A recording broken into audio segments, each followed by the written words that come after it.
हिंगोली नांदेडमध्ये डोकेदुखी महायुतीची वाढलेली असताना शिवसेना शिंदे पक्षाकडून हिंगोली आणि हातकणंगले इथले उमेदवार बदलले जाण्याची शक्यता आहे। हिंगोलीमध्ये भाजपच्या तिन्ही आमदारांचा विद्यमान खासदार हेमंत पाटील यांच्या उमेदवारीला विरोध आहे, तर हातकणंगलेमध्ये धैर्यशील माने यांची उमेदवारी बदलली जाऊ शकते। सर्व्हे रिपोर्ट निगेटिव्ह आल्याने शिंदे पक्ष उमेदवार बदलीची खेळी करण्याची शक्यता आहे। दरम्यान कुणी कमजोर वाटत असेल तर मुख्यमंत्री कधी उमेदवार बदलू शकतात, शक्यता नाकारता येत नाही असं सूचक विधान शिंदे पक्षाच्या संजय शिरसाटांनी केलंय।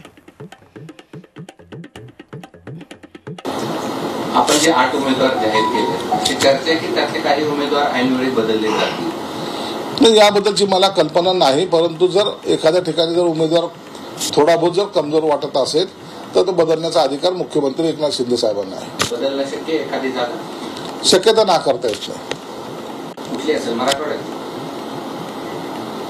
असू शकते, मराठवाड्यातली असेल किंवा पश्चिम महाराष्ट्रात, दोनच विभागातले उमेदवार जाहीर झाल्यामुळे या दोघातून एखादी जागा बदलण्याची शक्यता नाकारता येत नाही।